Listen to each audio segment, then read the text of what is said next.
Oui, puisque les gens vont commencer à arriver. Oui. Est-ce que c'est bon? Alors, je commence. Oui.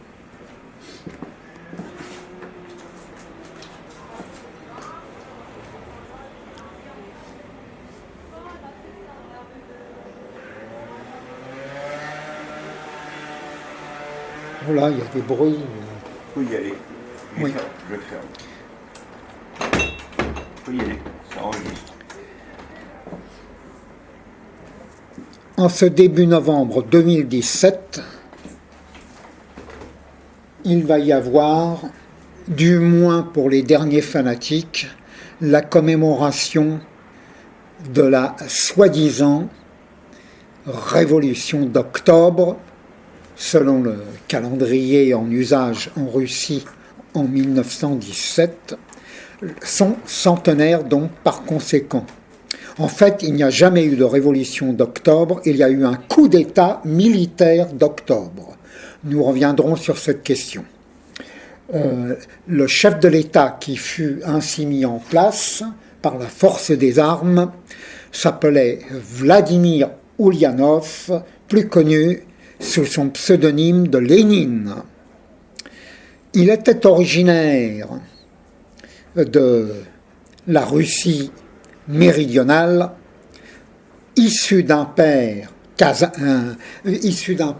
kalmouk, c'est-à-dire d'origine mongole, et d'une mère d'origine germanique. Son père, donc, s'appelait Ulyanov, et sa mère s'appelait Blanc, Maria Blanc. Le père était un pieux chrétien orthodoxe, la religion de l'Empire de Russie, et l'autre, Maria Blanc, épouse Ulyanov, était une protestante très convaincue. Les Blancs ont pour origine un jeune médecin qui, au moment du complot des décabristes, c'est-à-dire des militaires libéraux qui voulaient tenter une sorte de putsch contre le tsar de l'époque en 1825, furent écrasés. À cette occasion, la police, qui n'avait pas prédit l'insurrection, fut purgée, réorganisée, et elle recruta notamment un médecin. Ce médecin fut Ulyanov, grand-père. À ce sujet, je remarque tout de suite que les Blancs, au cours de la guerre civile, et bien d'autres personnes par la suite, pour des motifs totalement différents, proclamèrent que celui qui allait devenir Lénine était d'origine juive et que son grand-père était d'origine mosaïque. Or, ceci ne tient pas la route, si j'ose m'exprimer ainsi, pour l'excellente raison que jamais on n'aurait pris un médecin de la police secrète du tsar qui aurait été de cette origine, même converti. Et d'ailleurs, Ulyanov, le grand-père, qui était protestant, se convertit à l'orthodoxie pour occuper ce poste. Je le signale au passage. Dans les années 70 du XXe siècle, il y eut une universitaire en Israël qui, s'appuyant sur des écrits de Blanc, qui avaient intérêt à rendre le moins sympathique possible au peuple russe de l'époque le personnage de Lénine, cette universitaire proclama que Ulyanov, Lénine, était d'origine russe, d'origine judaïque. Il n'en existe aucune preuve. Aucune preuve. Les synagogues de l'époque de sa naissance, 1870,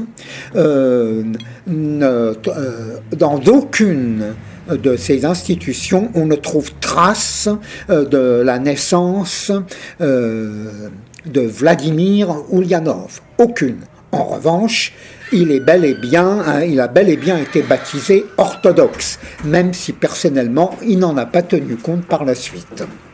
Donc, on peut s'étonner au passage que soit revendiqué par un universitaire d'Israël le fait que Lénine fasse partie du monde mosaïque.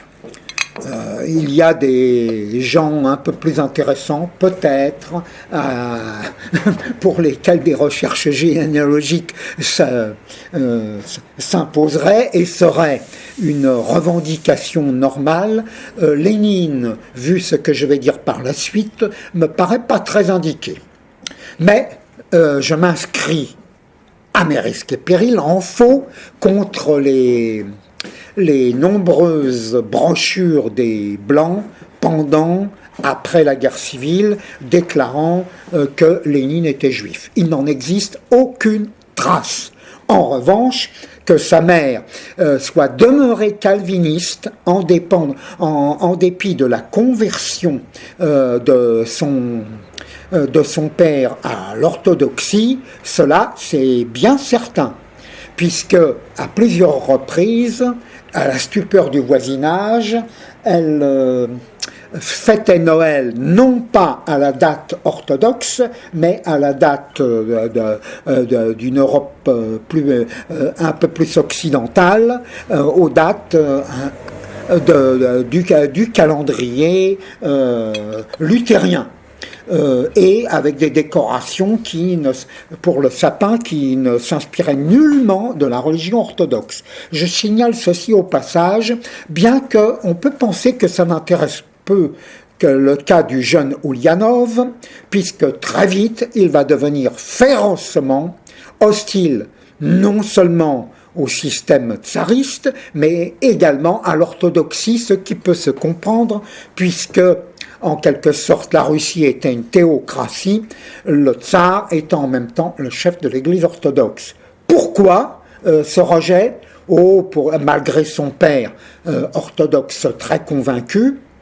Pourquoi ce rejet ? Pour une raison bien simple, c'est que son frère aîné s'engagea dans un complot destiné à assassiner le tsar de l'époque. Le complot échoua, il avorta et ses protagonistes furent arrêtés, jugés, et parmi les gens qui furent condamnés à la potence figurait le frère aîné de Lénine.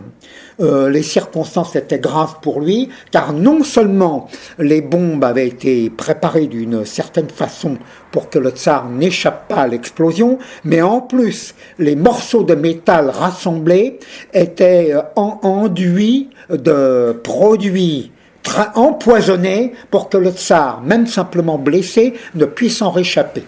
C'était d'une certaine perversité, si j'ose dire. Bon, alors, dès cette époque, Lénine a pour surnom le frère du pendu. Il n'en parlait jamais, mais il était clair qu'il était obsédé par cette image. Un auteur italien connu, Malaparte, l'auteur de Caput, l'a révélé en long, en large et en détail dans un livre qu'il a consacré à Vladimir Oulianov, futur Lénine. Donc, il grandit avec la haine du tsarisme au cœur, et la partie de sa famille qui l'intéresse, ce n'est pas l'inspecteur d'académie Oulianov, pour qui il ne semble pas avoir eu d'attache très poussée, mais pour la partie maternelle de la famille, la partie d'origine allemande, et qui reste très imprégnée des traditions du pays d'origine, des ancêtres. Et il s'intéresse beaucoup à la langue allemande, à la civilisation allemande, et il découvre un certain nombre de ses auteurs, non seulement les auteurs du temps des Lumières germaniques, mais également des auteurs plus récents, et notamment Marx et Engels. Cela revêtra très vite une grande importance, puisque déjà lycéen et jeune étudiant, Oulianov, futur Lénine, se distingue par un militantisme contre les autorités de son pays. Un militantisme très, on dirait aujourd'hui, à gauche. Je ne sais pas si l'adjectif était pertinent à l'époque. Toujours est-il qu'il est un opposant résolu. Il lui arrivera d'être appréhendé sans conséquences tragiques, mais par la suite ça ira plus loin et il aura quand même de sérieux problèmes avec la police et la justice dans son opposition militante et extralégale contre le régime politique de la Russie du moment. Donc Lénine suit des études de droit, les réussit, devient avocat. À ma connaissance, on ne connaît qu'un seul et unique procès où il était avocat et que d'ailleurs il perdit. En fait, il ne pratiqua jamais sa profession donc c'était plutôt du domaine décoratif. Une chose n'était pas du domaine décoratif pour lui. C'était le titre nobiliaire de son père, dont il héritait. Donc, la noblesse de la famille était d'ordre administratif, comme il était d'usage pour toute une partie de la noblesse du régime tsariste. Et même chef d'État, Lénine remettait, chef d'État communiste, remettait aux journalistes de la presse étrangère qui avaient l'honneur, entre guillemets, de l'interviewer, il remettait une carte de visite avec son titre nobiliaire et en exil aussi. Je me plais à le souligner pour un défenseur de la classe ouvrière. C'est assez curieux, cet attachement à son titre nobiliaire. Voilà, donc il a des ennuis avec le régime et progressivement, il va juger utile de prendre une certaine distance avec son pays natal. Il aura déjà choisi son camp puisque les marxistes russes se sont divisés en deux camps sans que Lénine, au départ, le futur Lénine, y soit pour quelque chose. En effet, il y a ceux qu'on va appeler au début du XXe siècle les minoritaires, qui, en réalité, à l'exception d'un congrès peut-être plus ou moins truqué, ne seront jamais minoritaires, mais toujours majoritaires, et ceux qui se prétendent majoritaires, avec certaines manipulations. En russe, ça donne les mencheviks pour les minoritaires, et pour les majoritaires, prétendus tels, ça donne les bolcheviks, qui sont des marxistes comme les minoritaires, mais eux, purs et durs, et avec une vision très dans la ligne de Marx d'ailleurs, très coup d'État, très militaire, très guerre civile. Donc Lénine s'est engagé sur cette voie, très inspiré non seulement par les écrits, mais aussi par la vie de Marx, et il passe à l'étranger, par divers pays. On le verra un jour atterrir en France. Il est devenu le chef de la faction bolchevique, dite majoritaire, du parti social-démocrate marxiste de Russie, et se distingue donc dans l'immigration. Je note 2 séjours importants avant le 3e qui aboutira à des conséquences mondiales. Il aura un séjour à Londres où on verra d'ailleurs quelque chose de très intéressant. Dans les milieux d'émigrés russes, il se fait une grande propagande pour sa social-démocratie marxiste, tendance ultra-militante, et il y recueille l'appui du temple protestant de Grande-Bretagne. N'oublions pas que la Grande-Bretagne est une théocratie, puisque le roi d'Angleterre est chef de l'Église, ou la reine d'Angleterre, et il tient des meetings politiques communistes opposés à l'Empire des Tsars dans des temples protestants. Cela ne s'invente pas. Pour certains qui aujourd'hui découvrent avec stupeur le christo-marxisme, devraient savoir qu'il a des ancêtres anciens du début du XXe siècle et que les premiers ancêtres se situent en dehors des sectes un peu bizarre de la Russie, mais je ne m'étendrai pas là-dessus, où il y avait des éléments d'extrême gauche, se situe en fait en Europe occidentale pour les églises vraiment organisées, et donc à Londres. Il passera en France par la suite, et il mènera la vie d'un rentier cossu à Paris, dans des villas de banlieue, et il connaîtra une grande partie de la France, puisqu'il sera un touriste invétéré, célèbre pour ses déplacements à bicyclette, etc.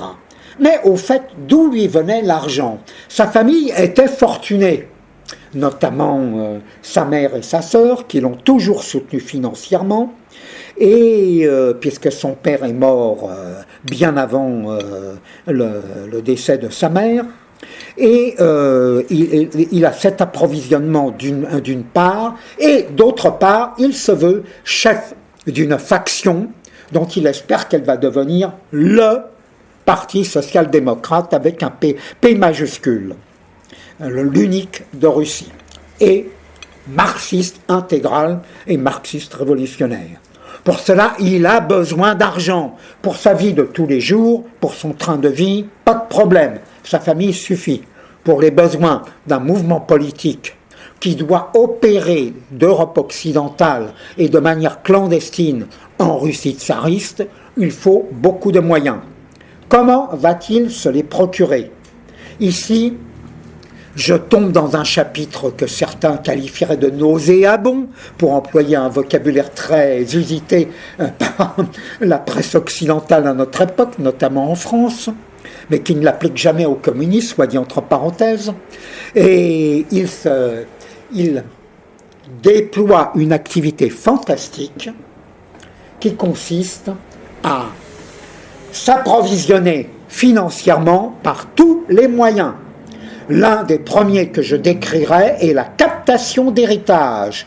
Il y a des fils, des filles de famille, il y a des pères de famille richissimes qui trouvent très bien de soutenir les mouvements les plus extrémistes pour des raisons parfois très personnelles et n'ayant que de lointains rapports avec la politique.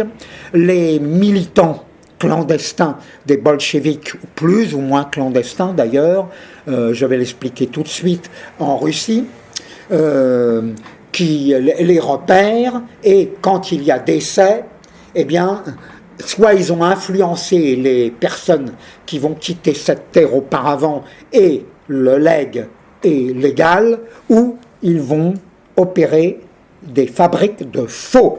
Ça s'appelle la captation d'héritage. Bien entendu, les héritiers légitimes contesteront ces escroqueries devant la justice du tsar, et chose curieuse, dans presque tous les cas, les représentants du parti bolchevique, non affichés comme tels devant la justice, bien entendu, eh bien, l'emportent. Or, l'Okhrana, la police du tsar, était très bien organisée, elle avait ses indicateurs partout, et elle savait à qui elle avait affaire. Et c'est même l'Okhrana qui remet des rapports à la justice qui font pencher la justice en faveur des amis de Lénine, qui lui transmettront une grande partie de l'argent ensuite. Pourquoi? L'Okhrana pratiquait le vieux proverbe « diviser pour régner ». Elle avait compris que Lénine haïssait les socialistes révolutionnaires, les SR, comme on les appelait, les anarchistes, les mencheviks, c'est-à-dire l'autre variété des marxistes sociodémocrates. Et il les attaquait. Il attaquait ces dissidents, en ce qui concernait les mencheviks, et les autres avec une férocité inégalée, et causait un tort énorme aux différentes factions d'extrême gauche. Donc l'Okhrana trouvait les dithyrambes de Lénine, ses écrits, même introduits clandestinement en Russie, comme très positifs, et ça ne la dérangeait absolument pas que Lénine ait de l'argent pour renforcer son parti. L'avenir a montré que c'était jouer avec le feu, mais à l'époque, la réussite était intégrale. Bon, donc elle a toléré les captations d'héritage. Il y a d'autres choses qu'elle ne pouvait pas tolérer. C'est ce qu'on appelait les ex, en langage anarchiste, les expropriations, c'est-à-dire les vols à main armée. C'était un concept anarchiste au départ, les bolcheviks les ont récupérés, ils attaquaient des banques, ils attaquaient des transports de fonds, ils rançonnaient des industriels en menaçant de déclencher des grèves s'ils ne comprenaient pas ce qu'on réclamait d'eux, et ainsi de suite. Mais ils n'hésitaient pas à casser des grèves pour le compte des industriels si ceux-ci passaient à la caisse du parti. Bon, tout ceci était très intéressant. Et c'est à cette occasion que nous découvrons un personnage connu sous le surnom de Staline, l'homme d'acier, de son vrai nom Djougashvili, un Géorgien, que Lénine surnommait le merveilleux Géorgien, parce qu'il supervisait toutes les attaques à main armée dans le sud de la Russie, dans la partie du Caucase, dans la Géorgie, son pays d'origine, etc. Et donc, Lénine surnommait Staline, pour ses qualités de manipulateur des voyous de droit commun et des exaltés du parti qui se livraient à des attaques à main armée, il le surnommait le merveilleux Géorgien. Nous verrons que nous retrouverons Staline par la suite aux côtés de Lénine. Donc, Lénine a des années d'émigration, somme toute, pas dramatique du point de vue de son train de vie. Il joue un rôle en Russie tsariste limité, mais qui fait que le parti social-démocrate tendance majoritaire bolchevique eh bien, est toléré par les autorités, a des élus aux élections communales, et oui, et même à la Douma, c'est-à-dire le Parlement, le plus légalement du monde. C'est à noter, malgré les positions, en réalité, très extrémistes qu'il a. Là-dessus, nous verrons se produire la révolution de 1905, ou plutôt la tentative de révolution. Eh bien, Lénine n'y participera pas, malgré sa grande envie. Bon, parce qu'il sera en exil et il ne prendra pas de risques. Et ça lui attirera de sa part de grandes réflexions. Dans la coulisse, il se rapproche de l'attaché militaire japonais, ce qui s'appelle de la haute trahison. Il obtient de lui qu'un cargo chargé d'armes arrivera sur les côtes de la Russie en pleine ébullition, et que des membres du parti bolchevique seront sur place à tel endroit de la côte pour récupérer un chargement d'armes. En jargon bolchevique de l'époque, on les appelait les boyeviki. Bon, donc les boyeviki devaient récupérer un chargement d'armes. Mais là, Lénine trouvera, qui maintenant a trouvé son surnom de Lénine depuis un certain nombre d'années, trouvera plus malin que lui, puisque les socialistes révolutionnaires, qui ont fait la même démarche auprès d'un attaché militaire d'Europe occidentale, sont au courant et réussiront à détourner le cargo d'armes à leur profit. Pas pour longtemps, puisque la police tsariste, opportunément informée, réussira à récupérer les armes. Tout ceci sans qu'il y avait de nombreux indicateurs. Je signale au passage un texte de Lénine, publié dans les œuvres complètes de Lénine officiellement du temps de l'Union soviétique, dans toutes les éditions, la dernière en date à ma connaissance étant celle de 1959, un texte de Lénine très clair, haineux contre le pays où il était né, haineux par rapport au patriotisme de son père, et révélateur. C'est une déclaration de haine envers la Russie et de souhait de la victoire japonaise dans la guerre de 1904-1905 entre les deux pays. Les souhaits de Lénine seront exaucés à cette occasion, mais la révolution espérée grâce à cette défaite n'aura pas lieu. Lénine ronge son frein. Alors, il va d'exil en exil, et pour se rapprocher de la frontière russe, il émigrera un beau jour dans la partie nord de l'Empire d'Autriche-Hongrie, qui est la partie sud de la Pologne, annexée en 1774 au passage de la Pologne par l'Empire d'Autriche. Et donc là, il coule des jours heureux dans une station touristique, etc., mais tout en trouvant le temps long. Les années passent, il prend des cheveux qui commencent à blanchir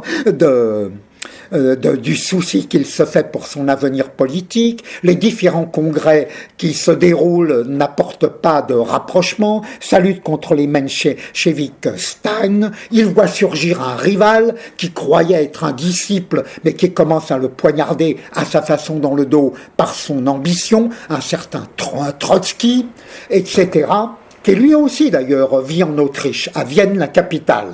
Tout cela déplaît fortement à Lénine, qui n'a qu'une seule personne sur laquelle il s'appuie réellement, l'organisateur des vols à main armée, le camarade Staline, mais qui, contrairement à ce qu'on croit, n'est pas l'abruti fini, l'espèce de vilain moujik sorti de sa cabane, de son isba complètement délirant, qu'a décrit Trotsky. Non, Staline, c'est autre chose quand même, car il lui confie une mission, sans danger, qui est de rédiger ce que sera la Russie en cas de prise du pouvoir par les bolcheviks, son organisation administrative. Et Staline pond, et en fait Lénine ne joue qu'un rôle de superviseur, il pond ce qui deviendra le statut de l'Union des républiques socialistes soviétiques. Voilà pour ceux-ci qui considèrent que Staline n'est qu'un vulgaire massacreur et qu'il n'avait aucune capacité.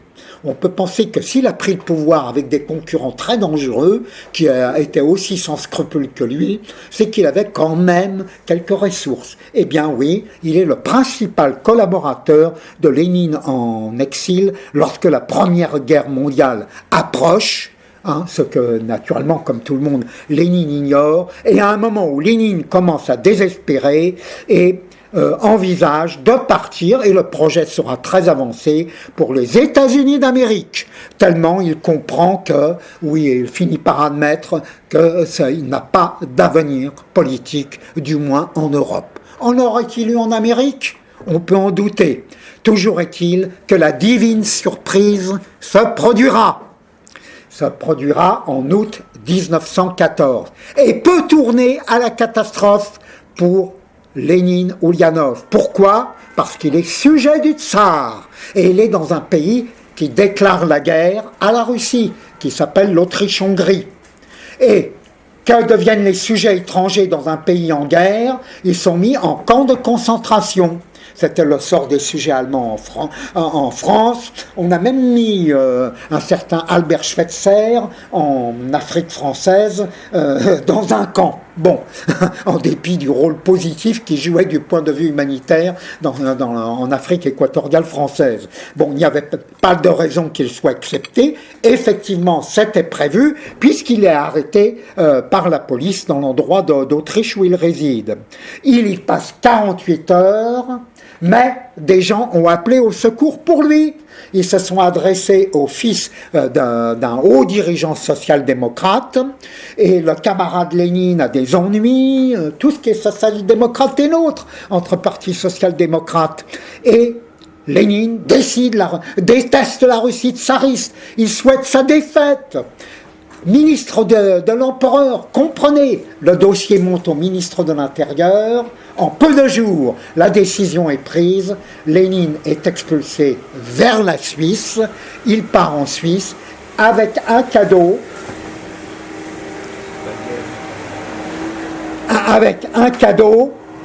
C'est qu'il vient de recevoir un important mandat à toucher dans une banque, une somme très importante en roubles convertie en monnaie locale. Normalement, il ne peut pas la toucher puisqu'il est sujet ennemi. Il y aura une dispense, il part avec une très forte somme d'argent de sa famille.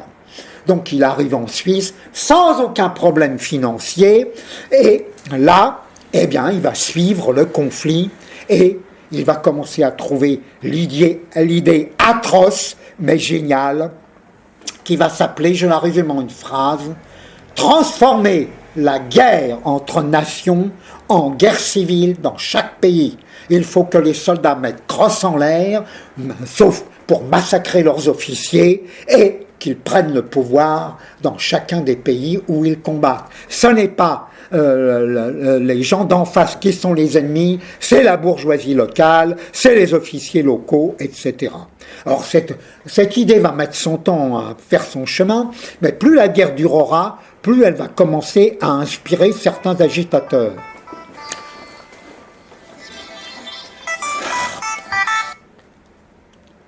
Plus elle va inspirer certains agitateurs. Nous allons donc voir des conférences pour la paix qui vont s'organiser. Des gens vont venir même de pays en état de guerre, de France par exemple, certains cégétistes, certains socialistes français, d'Allemagne, de Belgique, d'Italie, puisque l'Italie entre en guerre en 1915, d'Autriche, etc., etc., des intellectuels de divers pays et des dirigeants syndicaux, ouvriers, etc., vont arriver et se réunir autour d'une table. Bien entendu, ça ne va pas me plaire au pays d'où ils viennent, mais il en sera ainsi. Alors, Lénine, dans la conférence de Quintal, de Zimmerwald, etc., les Suisses laissent faire. Bon, les autorités suisses.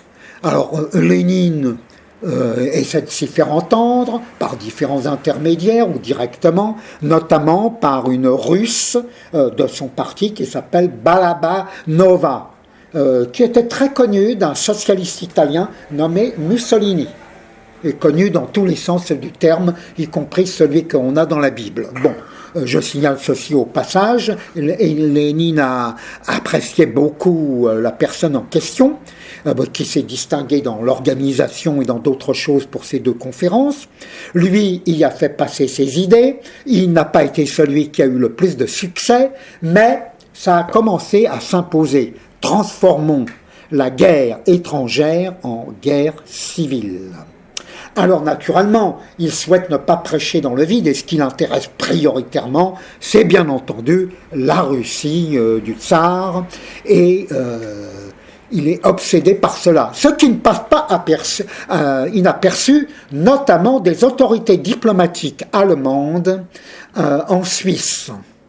Et petit à petit, d'abord, des socialistes suisses vont servir d'intermédiaires avec les dites autorités, au grand intérêt d'ailleurs des services secrets des alliés de l'Ouest, par exemple évidemment des agents français dans les cantons helvétiques. Tout le monde va s'intéresser à ça. Lénine va se rendre à l'ambassade d'Allemagne à plusieurs reprises. Il sera filé. On notera à quelle heure il est entré, à quelle heure il est sorti, quel diplomate il a rencontré, etc. Au départ, on peut penser qu'il perdait son temps. Pas du tout. Il intéressait prodigieusement ses interlocuteurs qui transmettaient des rapports à Berlin où ceux-ci étaient élus par un de ses compatriotes, un russe d'origine, mais très germanophile, appelé de son surnom, il s'appelait Helsand de son nom, mais de son surnom, et il était surnommé Parvus, c'est-à-dire le petit en latin. Et ce Parvus était très connu du Parti social-démocrate allemand et des autorités impériales de l'Allemagne. Et très bien vu, parce que lui aussi souhaitait, pour pas mal de raisons, largement similaires à celle de Lénine, la défaite de la Russie, son pays d'origine, très exactement de la partie ukrainienne. Donc, Parvus s'intéresse au cas de Lénine et plaide sa cause en très haut lieu au ministère des Affaires étrangères, en particulier à Berlin. Petit à petit, il germe des idées, d'autant plus que la situation évolue.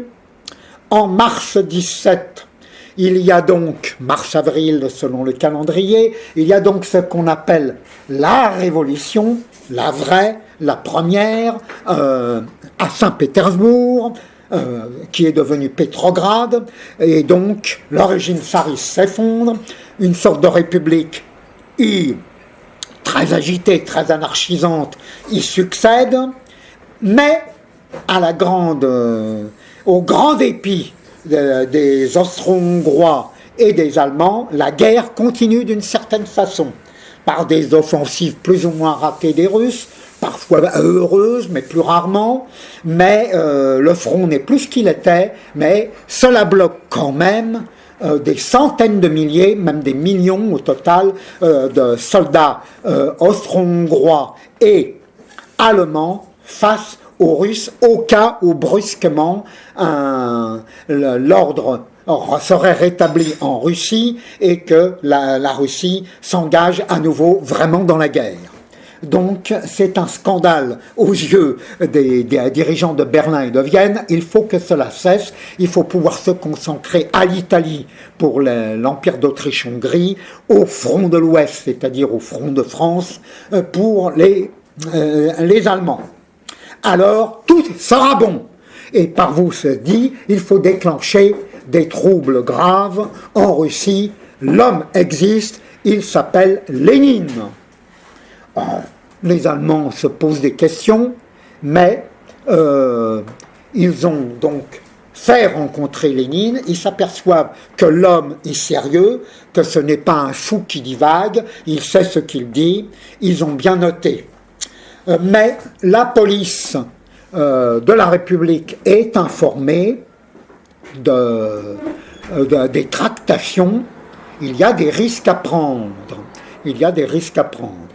Alors Lénine envisage de rentrer, il lui faut quand même quelques garanties, il va les obtenir.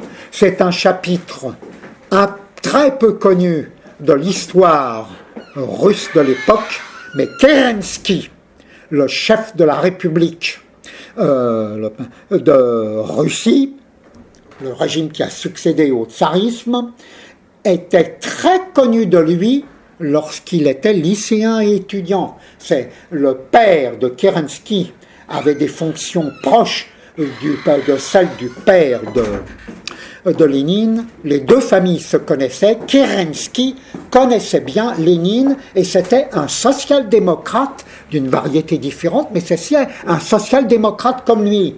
Kerensky est informé par la police du nouveau régime des tractations de Lénine avec les Allemands. Kerensky veut se présenter comme le Robespierre, l'homme de la défense nationale, malgré la chute du régime précédent, comme Robespierre l'était par rapport à Louis XVI, et comme Kerensky voulait l'être par rapport au tsar.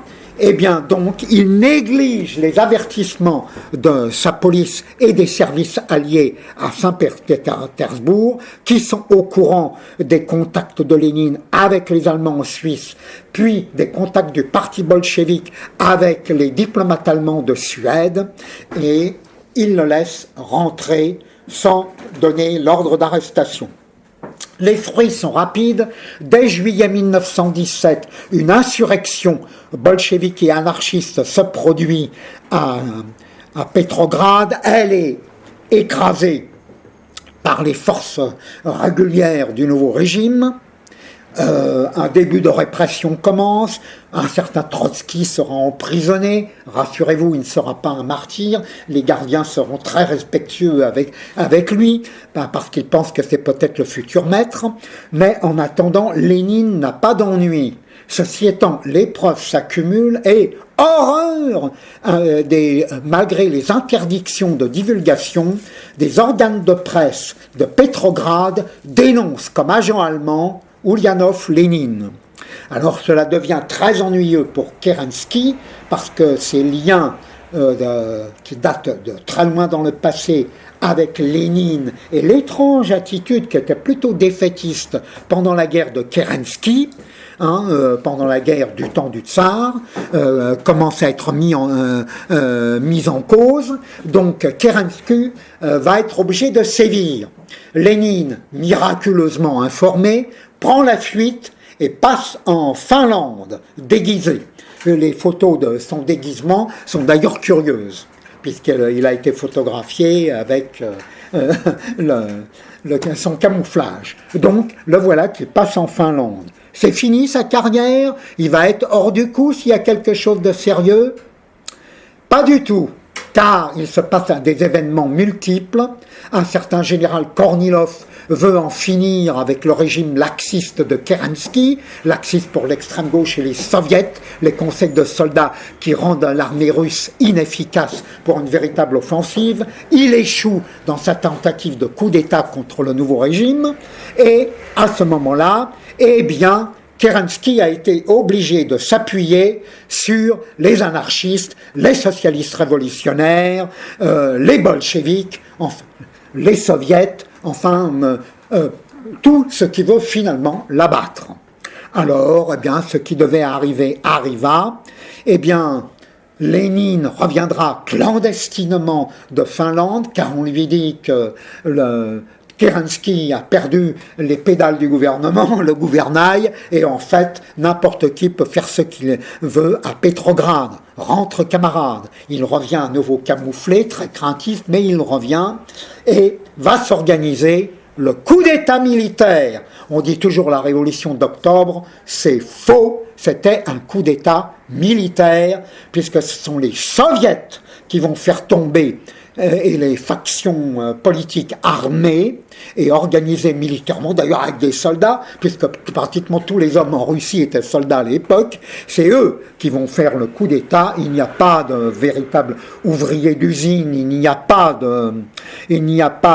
d'employés, il n'y a pas de jeunes gens exaltés qui descendent dans la rue. Ce sont des militaires, non plus en uniforme pour 90% et de ceux.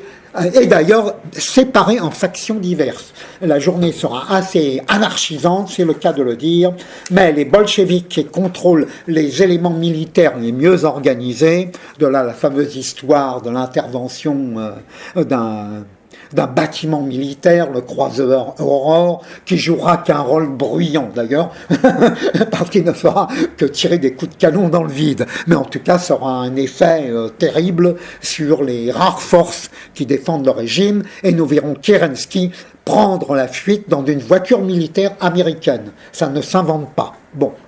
Donc, Kerensky a débarrassé le plancher. Que va-t-il se passer? Étant des élections sont prévues, Lénine et les siens ont compris que s'ils jouent leur destin électoralement parlant, ils vont se heurter à des concurrents fâcheux qui vont être majoritaires. C'est comme par exemple les mencheviks, les socialistes révolutionnaires et autres. Donc, il faut un nouveau coup d'État militaire. Et donc, ils vont s'agiter dans les soviets, etc., et transformer la chute de la République en régime bolchevique, qui deviendra très vite, début 18, officiellement, dès janvier 18, communiste. De majoritaire, effectivement, il va devenir la totalité, et le régime totalitaire, le mot communisme est très bien à sa place. Voilà. Alors, il constitue son gouvernement. Un certain Staline sera ministre aux nationalités. Je n'énumère pas tout son ministère. Les choses vont très vite à ce moment-là. Il a comme ministre de la guerre un certain Trotsky. Au départ, c'est quelques kilomètres carrés que contrôle le nouveau gouvernement. Personne ne fait de pari sur sa survie. Mais Lénine, Staline, Trotsky et beaucoup d'autres vont développer une activité fébrile. Et petit à petit, eh bien, ils vont s'étendre après de durs combats. Moscou est à eux peu de temps après, et ainsi de suite. Et la tache rouge de Pétrograd s'étend. Je passe sur les années de guerre civile, au cours duquel nous verrons que Lénine sera victime d'un attentat qui le blessera grièvement. Eh bien, c'est une militante d'extrême gauche qui tire sur lui. Ce n'est pas un blanc. C'est une militante d'extrême gauche, ce qui n'empêche pas plusieurs centaines d'exécutions capitales, pas seulement la meurtrière inefficace, mais plusieurs centaines d'exécutions capitales à cette occasion, de gens de l'extrême gauche, comme étaient Lénine et les siens. Il n'y a pire qu'un crime contre frères qui se font la guerre, frères idéologiques. Voilà, alors donc Lénine gagnera la guerre civile au bout de quelques années, il étend son régime. C'est lui qui crée le goulag, le système des camps de concentration dans des îles au nord de la Russie. Ce n'est pas à Staline qu'on doit cette invention, il la développera, ça c'est certain. Bon, il la transformera d'ailleurs par certains aspects, mais c'est Lénine qui est à l'origine de ceci. C'est Lénine qui est à l'origine de massacres humains extraordinaires. C'est Lénine qui instaurera vraiment toutes les horreurs du totalitarisme. Lénine fera d'autres choses, effectivement, il changera le calendrier. Bon, il transformera l'alphabet. De tant de lettres, l'alphabet russe sera réduite de beaucoup, etc., etc. Il n'y aura pas que des choses uniquement destinées à la répression. Il n'ira pas jusqu'au bout de tout ce qu'il aurait vu imposer, parce que la mort le surprendra en 1924. Il est victime à la fois de la maladie et des séquelles de la blessure qu'il a eue par un attentat antérieur. Bon, à ce moment-là, on découvrira, enfin, on parlera, mais sous le manteau de son testament politique qui existe, qui a été publié par la suite, qui n'a jamais pu être nié. Il réfléchissait à ses deux successeurs, l'un s'appelant Trotsky, l'autre s'appelant Staline, et leur trouvant des défauts à tous les deux, et ne sachant trop comment se décider entre les deux. L'avenir montrera qu'ils devront se partager le pouvoir un certain temps, Staline comme Trotsky, puis Staline triomphera de Trotsky. Le merveilleux Géorgien aura gagné. Bon, le gouvernement de Lénine en Russie est quelque chose en soi de très important. Il commencera à lier des liens avec les États occidentaux, la Grande-Bretagne, la France, qui le reconnaîtront, etc. Il laissera se déclencher par Trotsky interposer une guerre contre la Pologne. Il avait été heureux contre les Blancs, il ne sera pas contre les Polonais, etc., etc. Il fera un certain nombre de choses. Son espoir, et là nous reconnaissons à quel point son origine allemande tenait à ses yeux, son espoir c'était la révolution en Allemagne. Mais jamais les armées de la Russie soviétique n'atteindront l'Allemagne comme il le souhaitait à ce moment-là, parce qu'il fallait passer à travers la Pologne et qu'il sera stoppé. Il est vrai qu'il y aura une aide occidentale aux Polonais. On y verra d'ailleurs un certain officier nommé De Gaulle qui sera sur place et quelques autres, bon, comme conseiller militaire. Eh bien, il sera stoppé par la Pologne et son rêve de la révolution en Allemagne ne se réalisera jamais. Ça, c'était pour lui beaucoup plus important que la triomphe même en Russie. Et il n'oublie pas son internationalisme. Il créera en 1919 la troisième internationale. Ça, ce sera son legs le plus important qui durera jusqu'en 1943. Je ne suis pas là pour faire le bilan historique et humain de Lénine. Je parle de sa biographie et j'en tire la conclusion que tout était bon pour lui, y compris le pire, pour arriver à ses fins. Donc se féliciter qu'il ait pu réaliser ses rêves, non, non et non. Aussi bien du point de vue humain que du point de vue même politique, que du point de vue de la haine du totalitarisme qui devrait animer tous les gens un peu raisonnables. Les totalitaires sont toujours victimes du totalitaire, mais les peuples avec eux. À bas le léninisme. Parfait, mais c'est beau, excellent, parfait, mais c'est beau, excellent, parfait, mais c'est beau, excellent, parfait, mais c'est beau, excellent.